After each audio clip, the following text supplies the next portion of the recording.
Fala galera, boa tarde. Estamos aqui para mais uma aulinha. Dessa vez a gente vai estar falando sobre as leis de Kirchhoff ou leis de Kirchhoff. Kirchhoff então postulou duas leis, que a primeira é a lei dos nós, a segunda é a lei das malhas. E vamos aqui entender um pouquinho mais sobre essas leis. Aqui eu desenhei um circuitinho simples com uma fonte, uma resistência, outra resistência.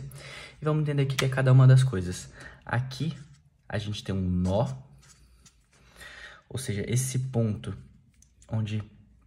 de encontro, ele é um nó. E o que é uma malha? Malha vai ser esse caminho aqui todo, ou seja, a parte fechada. E ou aqui também, que também seria uma malha, ou essa parte aqui toda completa também seria uma malha. Então isso, o nó é esse pontozinho de encontro e malha é esse caminho todo fechado. Ou seja, tem que ser fechado para ser uma malha. Então, o que diz na lei dos nós e na lei das malhas? A lei dos nós diz que todas as correntes que chegam no nó têm que ser iguais a todas as correntes que saem do nó. Ou seja, se a gente tem aqui uma corrente entrando, a gente vai ter uma corrente saindo para cá e uma corrente saindo para cá. E essa corrente aqui, a gente pode chamar de 1, esse aqui de 2, esse aqui de 3. A I1 vai ter que ser igual a I2 mais I3. Ou seja, tudo que entra tem que ser igual a tudo que sai. Isso é simplesmente conservação de carga, né? A carga não vai construir, ser criada, nem ser perdida.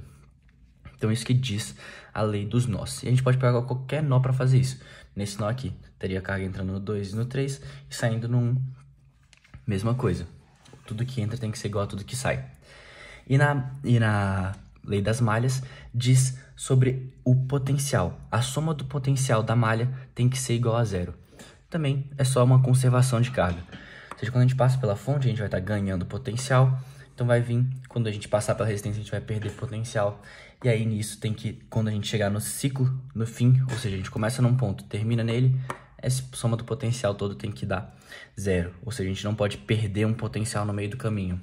Ou seja, tudo que a gente vai ganhando com a fonte, a gente vai perder com a resistência. Perfeito? Então, essas duas leis ajudam muito a gente a resolver problemas de circuitos. E aí, para a gente analisar o nosso circuito e resolver todos esses probleminhas.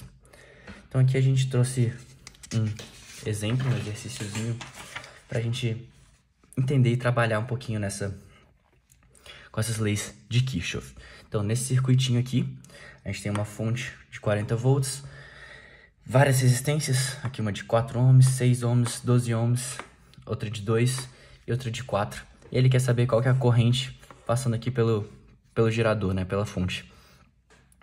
Antes de tudo, a gente vai ter que ajeitar esse circuito para ele ficar de uma maneira mais fácil, né? E o que a gente pode fazer? A gente pode resolver essa associação de resistores, que é outro conceito que muito importante na hora da gente resolver exercícios de circuitos, é a associação de resistores, né? E aqui a gente tem uma associação em paralelo. E como é que a gente resolve uma associação em paralelo? Para resolver uma associação em paralelo, a gente pode criar um resistor equivalente com esses três. Essa resistência equivalente vai ser o quê? 1 sobre o R vai ser igual a 1 sobre cada um deles, ou seja, 1 sobre 4, mais 1 sobre 6, mais 1 sobre 12. Perfeito? Então, vamos resolver isso aqui. A gente pode multiplicar tudo por 2, que vai ficar um pouquinho mais fácil, né? Então, ficaria meio, mais 1/3, mais 1/6. Agora a gente pode somar aqui, ó. 3 mais 2 fica 5/6, mais 1/6, que vai dar 1, ou seja, a resistência equivalente é igual a 1 ohm, né? Ou seja, isso aqui dá 1. Perfeito?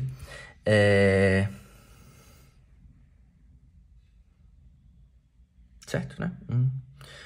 3 para cá, 2 para cá, 5, 2 vezes 3, 6. Então, 5/6 mais 1/6 vai dar 6 sobre 6, que dá 1. R igual a 1. Perfeito. Agora, para a gente continuar resolvendo. Aqui, a gente vai ter uma... Então, a gente conseguiu transformar esse circuito nesse seguinte circuito aqui. Aqui a gente transformou num único. E aqui tem mais um. Perfeito? Então, aqui de 1, aqui de 2 e aqui de 4. Ou seja, agora a gente tem simplesmente uma sequência de resistores em série. Para resistores em série, a resistência equivalente basta fazer a soma de cada um. Então, a gente 4 mais 2, 6 mais 1, 7. Então, a resistência equivalente é simplesmente a soma deles, que vai dar 7. Perfeito? Para encontrar, então, a corrente que passa, a gente pode usar a primeira lei de Ohm. A primeira lei de Ohm diz o quê? Que U é igual a RI, ou seja, a potência vai ser igual a resistência vezes a corrente. A potência a gente tem que vai ser 40 volts, 7 vezes I. O I é simplesmente 40 dividido por 7. Perfeito? Então é isso. Aqui a gente já aproveitou e abordou conceitos sobre associação de resistores. Então, o que a gente utilizou aqui nessa lei de Ohm, que a gente poderia ter feito utilizando as leis de Kirchhoff, né? A soma das potências tem que ser igual a zero. Então aqui, passou por 40, a gente vai ter ganhado 40 de potencial. Aqui, potencial é R vezes I, então vai perder menos 1 vezes I. Passou aqui pelo 2, menos 2 vezes I. Passou ali pelo 4, menos 4 vezes I. E aí, isso tem que ser igual a zero. A gente pode somar isso tudo, fica 40 menos 7I igual a zero, ou 40 igual a 7I. Percebe? Mesma coisa aqui, aqui a gente fazendo passo a passo, usando a lei de Kirchhoff, e aqui a gente usou a resistência equivalente para já resolver. Mas a gente poderia ter feito tudo pelas leis de Kirchhoff, ou seja, passar aqui por 40, dividir a corrente, achar quanto de potencial perde aqui, e ir fazendo todo esse caminho. Mas é muito mais trabalhoso, é muito mais fácil a gente usar essa resistência equivalente, que aí você resolve e fica muito mais fácil. Perfeito? É isso por hoje. Muito obrigado. Sugestões, mandem aí.